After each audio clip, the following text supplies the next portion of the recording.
The Galactic Academy's Field Training Module 7 was supposed to be challenging, not this challenging. As I watched my classmates scatter through the dense forest like frightened prey animals, I couldn't help but wonder if our instructors had finally lost their collective minds. "Stay calm, everyone." Professor Vex's voice crackled through our communicators, though he sounded about as calm as a Regellian facing tax season. "Remember, this is simply a 72-hour survival simulation. No technology, no outside assistance, and absolutely no calling for help unless someone is literally dying. Great. Just great. My name is Crix, and I'm what you might call the unfortunate representative of the Zentari species in this particular academic nightmare. We're not exactly known for our outdoor skills. In fact, our idea of roughing it involves staying in a hotel without room service. But here I was, standing in what the humans call a temperate forest, surrounded by trees taller than our capital city's spires and enough undergrowth to hide a small army. The other students weren't faring much better. Yella, a Frostian whose blue skin was now taking on an alarming purple hue, stood frozen near a moss-covered log. Her species evolved on ice worlds where the biggest survival challenge was avoiding becoming a popsicle. This green, humid environment was like asking a fish to do algebra. "I don't suppose anyone brought a manual?" asked Rico, whose tentacles were nervously coiling and uncoiling around his supply pack. The mollusk's voice carried that particular note of barely contained panic that I was beginning to recognize in myself. Then there was the human. Then, Marcus Chen stood about 30 meters away, methodically examining the canopy above with the kind of focused intensity usually reserved for weapons inspections. While the rest of us were having what could generously be called a moment, he was actually smiling, as if being dropped into hostile wilderness with nothing but basic tools was his idea of a fun weekend. Humans. They're either completely insane or so well adapted to insanity that the difference doesn't matter. "All right, people," Marcus called out, his voice carrying easily through the forest. "First things first. We need shelter, water, and food, in that order." "Oh, wonderful," I muttered, trying to swat away what appeared to be a flying insect the size of my thumb. The human has a plan. This should be entertaining, but as the hours passed, entertaining wasn't quite the word I'd use. Terrifying, maybe. Humbling, definitely. But Marcus's plan was actually working. While Yella had spent the first hour trying to build what she optimistically called a lean-to, which looked more like a collection of sticks having an argument, Marcus had already identified 3 potential water sources and marked edible plants with small rocks. "How does he know all this?" Rico whispered to me as we watched the human examine some kind of berry bush. "Is this standard education on Earth?" "I have no idea," I replied, unsuccessfully attempting to start a fire with 2 sticks. "Maybe they're all born knowing how to survive in the wilderness, like some kind of genetic memory." "That's ridiculous," said Yella, though her voice lacked conviction. Her own shelter project had collapsed twice, and she was now glaring at the offending branches as if they had personally insulted her ancestors. By the 3rd hour, Marcus had not only located a clean water source but had also fashioned a crude filtration system using sand, charcoal, and cloth from his pack. Meanwhile, I had managed to give myself 3 splinters and somehow get my foot stuck in what I'm pretty sure was some kind of animal burrow. "Need a hand there, Crix?" Marcus asked, appearing beside me with that infuriatingly helpful expression humans wore when they were about to solve your problems for you. "I'm fine," I lied, tugging uselessly at my trapped appendage. "Just examining the local geology." He chuckled and produced a stick from somewhere, using it as a lever to free my foot in about 10 seconds. "Geology, huh? Find anything interesting down there?" "Shut up." But it was around hour 4 when things got really ridiculous. "What is he doing now?" Yella asked, pointing through the trees. We all turned to look.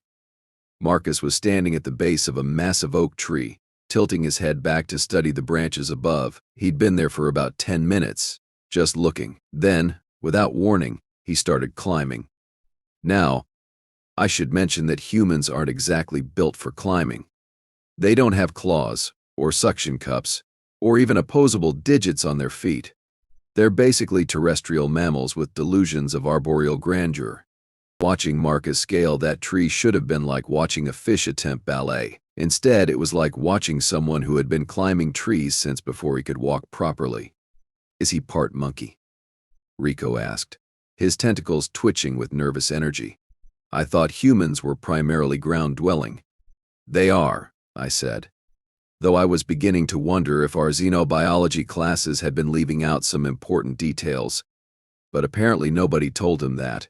Marcus disappeared into the canopy for about 20 minutes.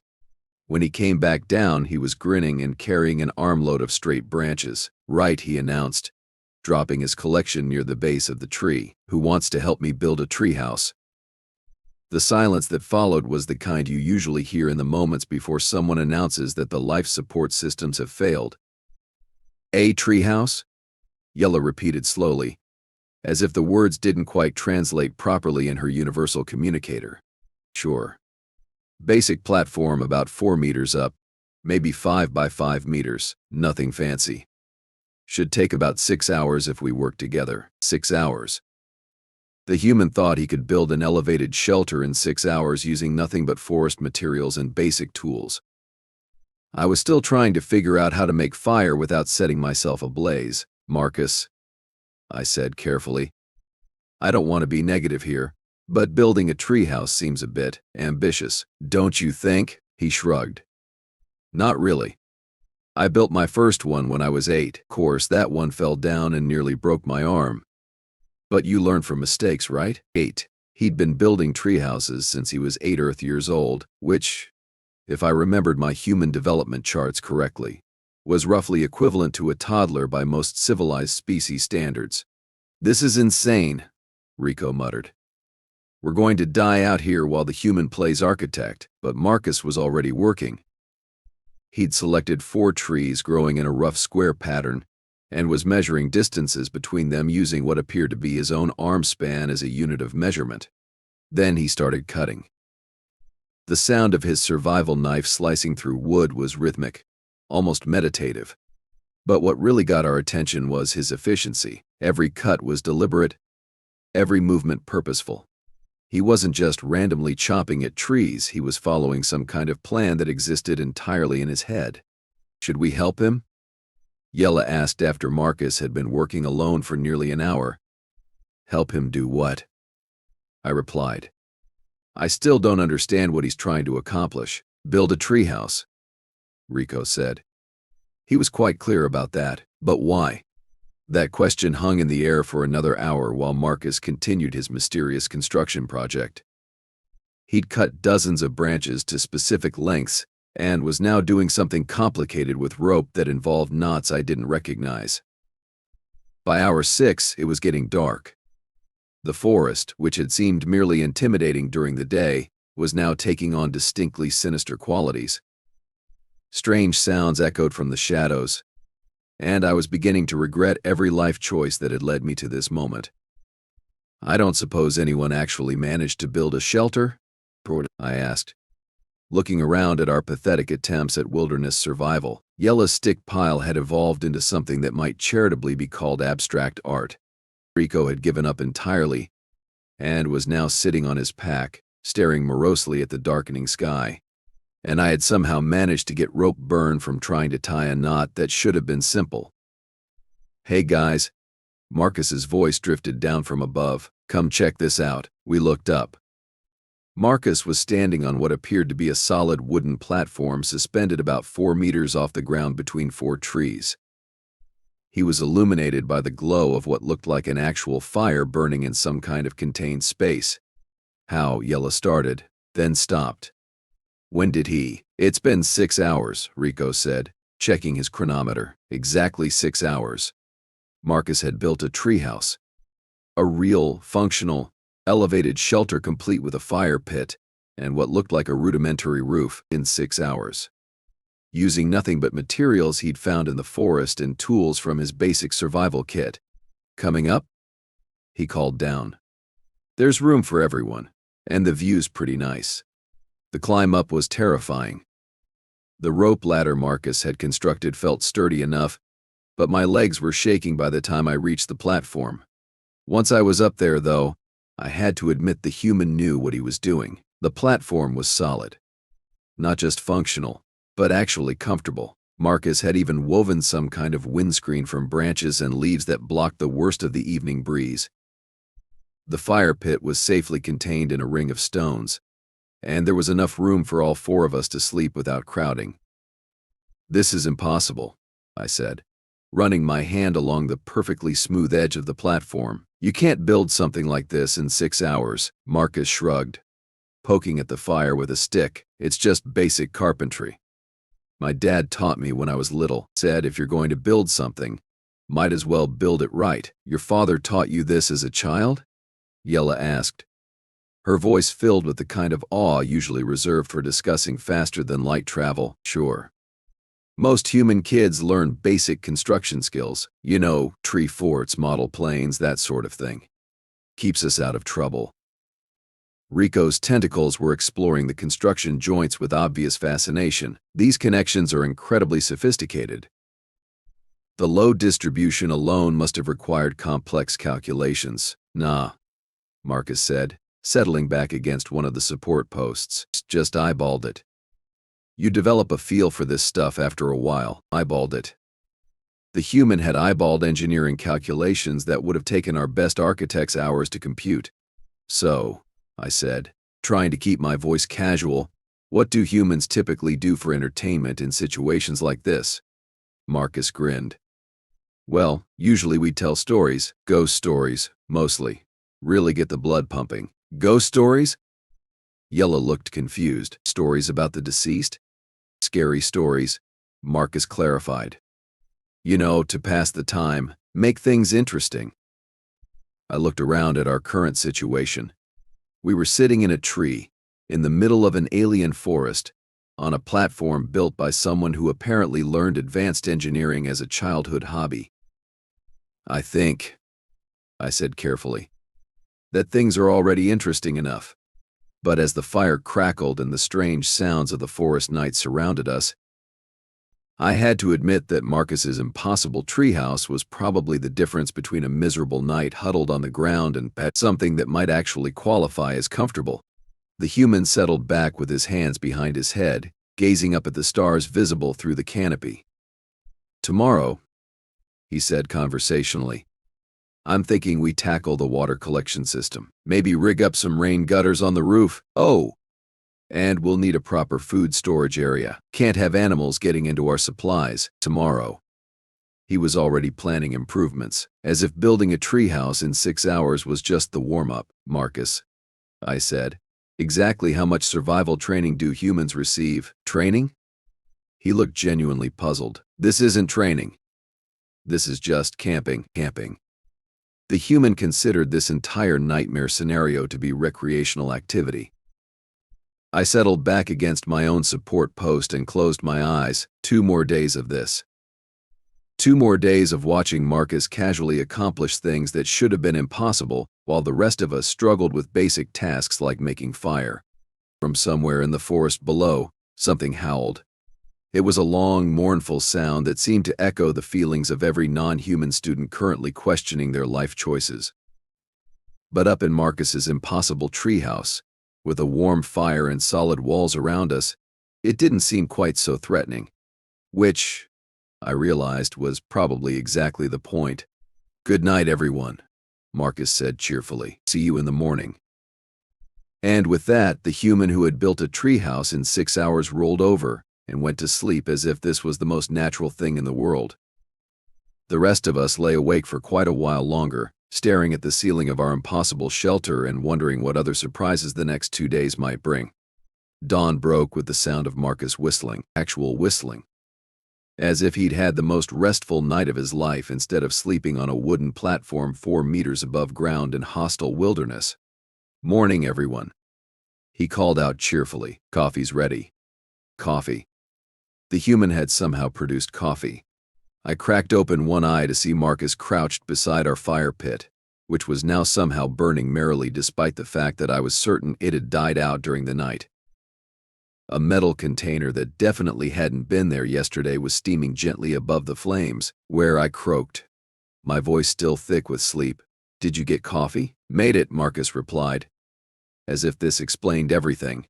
"Found some chicory root yesterday. Dried it by the fire overnight. Not exactly Blue Mountain, but it'll wake you up." Chicory root. The human had identified, harvested, and processed a coffee substitute while the rest of us were busy marveling at his treehouse. Yella sat up slowly, her blue skin now a more normal shade thanks to the warmth of our elevated shelter. "You mean you found earth plants here?" "Nah, not earth plants. Just similar enough biochemistry. Most worlds with carbon-based life develop caffeine analogs. Evolution likes the stuff." Marcus poured the steaming liquid into improvised cups made from what looked like carved wood. "Drink up.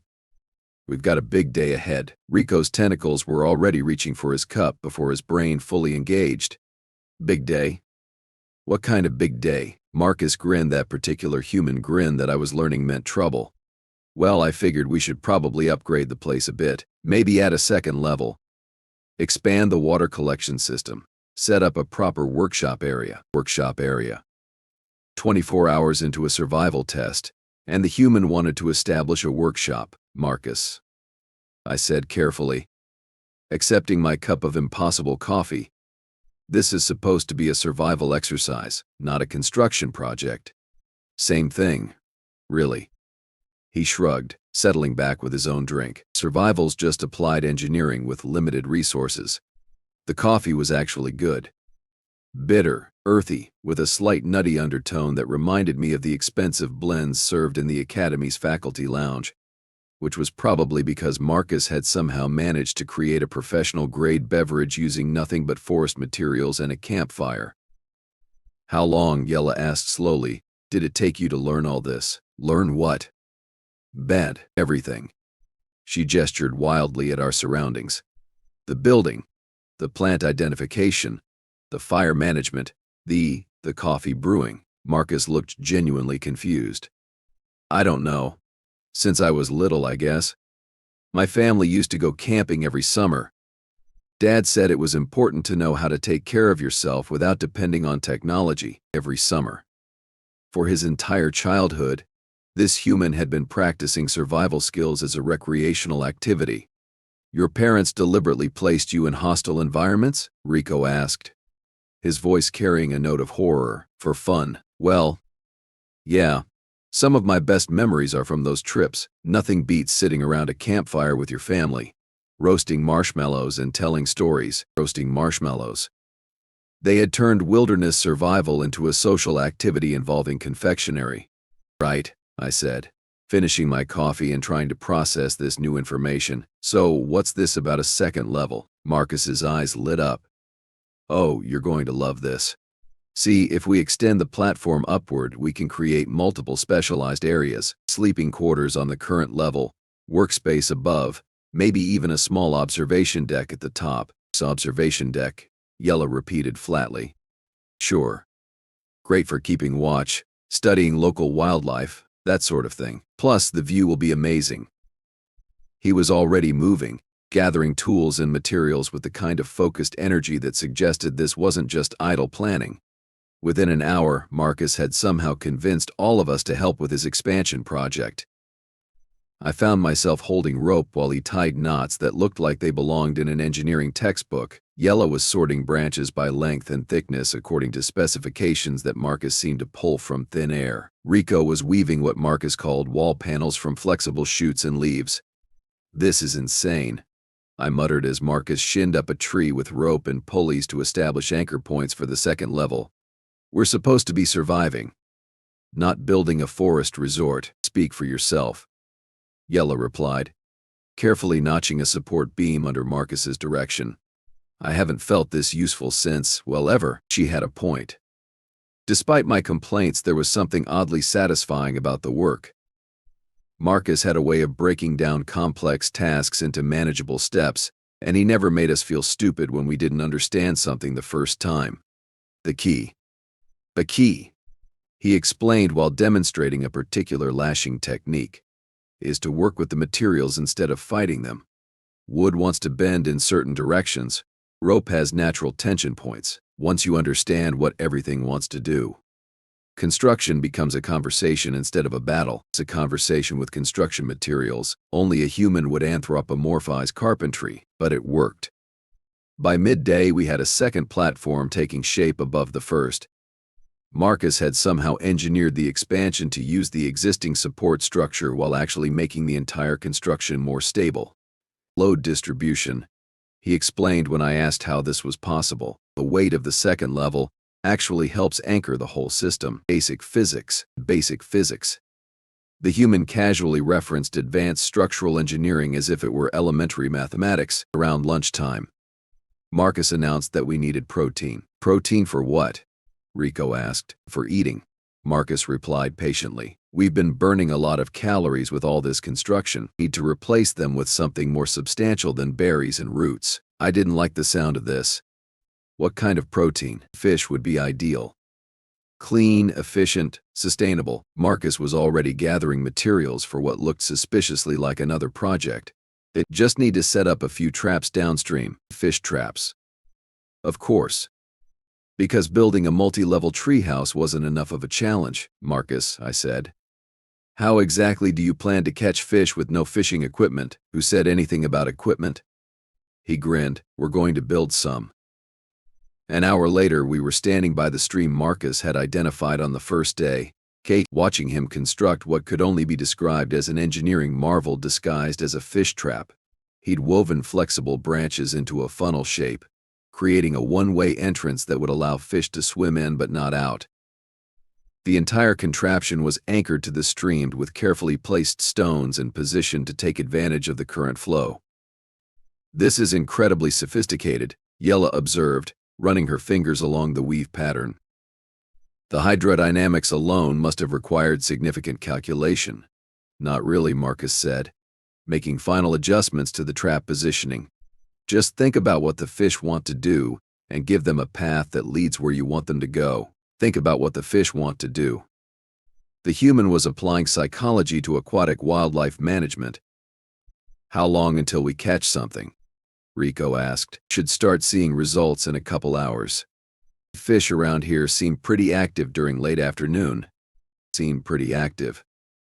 Marcus had been conducting behavioral observations of local fish populations while building our shelter. We returned to construction work while the trap did its job. By late afternoon, the second level was essentially complete. Marcus had even added what he called creature comfort features like built-in seating areas and storage compartments. Right, he announced, wiping his hands on a cloth he'd somehow produced from somewhere. Time to check the traps. Traps. Plural. How many did you build? I asked as we made our way back to the stream. Just 3. Didn't want to overfish the area.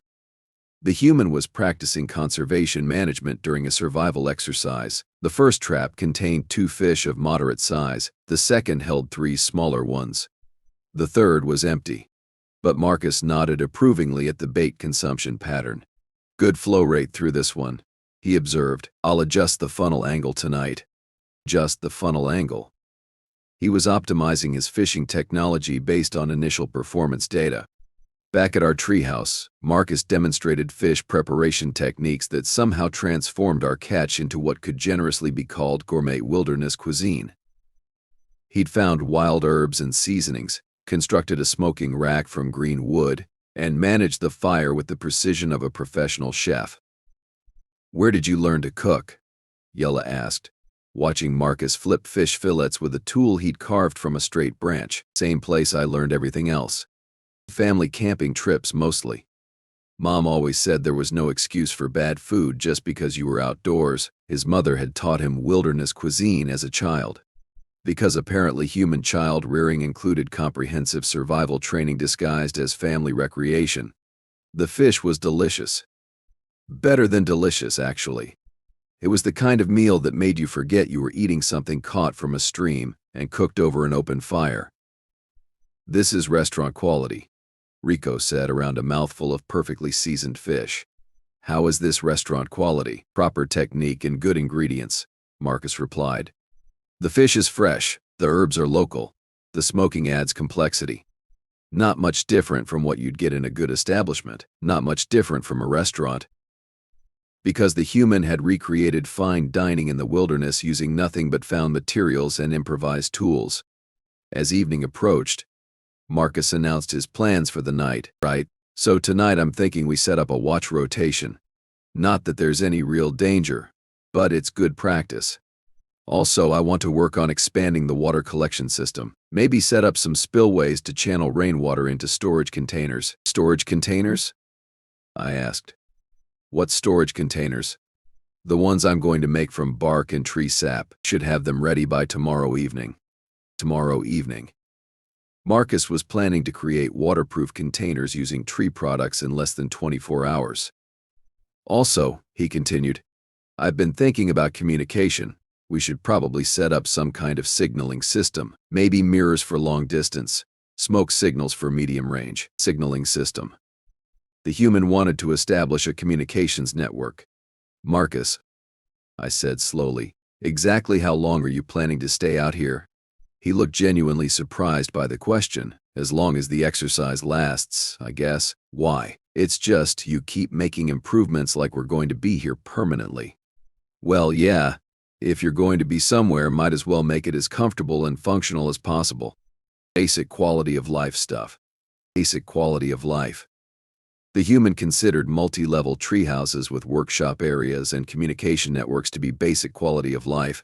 Night fell with our impossible shelter now expanded into something that could honestly be called a small village. Marcus had added lighting using pine pitch torches, established work areas for different activities, and somehow created a ventilation system that kept smoke from bothering us while maintaining warmth. Tomorrow, he said as we settled in for the night, I'm thinking we tackle the workshop expansion, maybe set up a proper forge area, establish some tool-making capabilities. The human wanted to establish metallurgy operations, Marcus, Yella said quietly. Do all humans approach problems like this? Like what? What? Like everything is just a series of engineering challenges waiting to be solved. Marcus considered this for a moment. I guess. I mean, most problems are just engineering challenges when you get down to it. Figure out what you want to accomplish, identify your available resources, design a solution. Pretty straightforward. Pretty straightforward. Human problem-solving methodology reduced complex survival scenarios to basic project management. What happens, Rico asked, when you encounter a problem that can't be solved with engineering? Marcus grinned. Haven't found one yet, and that, I realized, might be the most terrifying thing about humans, not their technical capabilities or their casual competence in hostile environments, or even their ability to turn survival exercises into construction projects. It was their absolute confidence that every problem had a solution, and their willingness to keep working until they found it. The final day of our exercise passed in a blur of increasingly impossible accomplishments. Marcus expanded our shelter into something that could honestly be called a compound. He established sustainable food production systems. He created tools and implements that would have been impressive in a properly equipped workshop.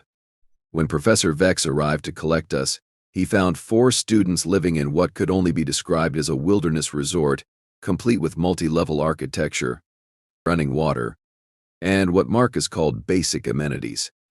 This is unexpected, the professor said, examining our treehouse village with obvious bewilderment. Standard wilderness application, Marcus replied cheerfully. Nothing fancy. Standard wilderness application. The human considered our impossible settlement to be routine survival technique. Professor Vex spent the next hour documenting our construction with the kind of detailed attention usually reserved for archaeological discoveries. When he finally finished, he turned to address our group. I have to ask, he said slowly, which of you was responsible for all of this? We all looked at Marcus, who shrugged. Team effort, really. Everyone contributed. Team effort.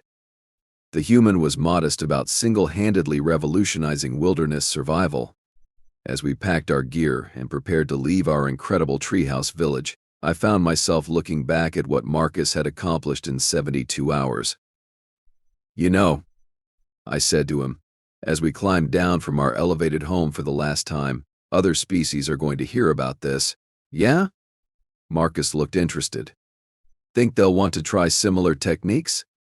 I think, I said carefully, they're going to want to understand how humans think about problems. Oh, that's easy, Marcus replied. Just figure out what you want, use what you have, do what you can. Keep trying until it works. Just figure out what you want, use what you have, do what you can. Human philosophy reduced to 12 words. As we walked back through the forest toward our extraction point, I realized that our survival exercise had taught me something important about humans. They didn't just survive hostile environments, they improved them. And somehow, that was the most human thing of all. Same time next semester? Marcus asked cheerfully as we reached the landing zone. I looked back at the forest where our impossible treehouse village stood as a monument to human ingenuity and casual competence. Absolutely, I said. But next time we're bringing more rope, Marcus grinned. Good thinking. I've got some ideas for suspension bridges. Of course he did. As our transport lifted off and the forest fell away below us, I caught one last glimpse of our treehouse compound through the canopy. Even from this height, it looked like something that belonged in an engineering textbook rather than a wilderness survival story. But then again, that was probably the point. Humans didn't just survive. They built, they improved. They turned every challenge into an opportunity to make things better than they found them. And they did it all while whistling cheerfully and offering coffee to anyone who wanted some. Terrifying. Absolutely terrifying, but also, I had to admit, pretty impressive.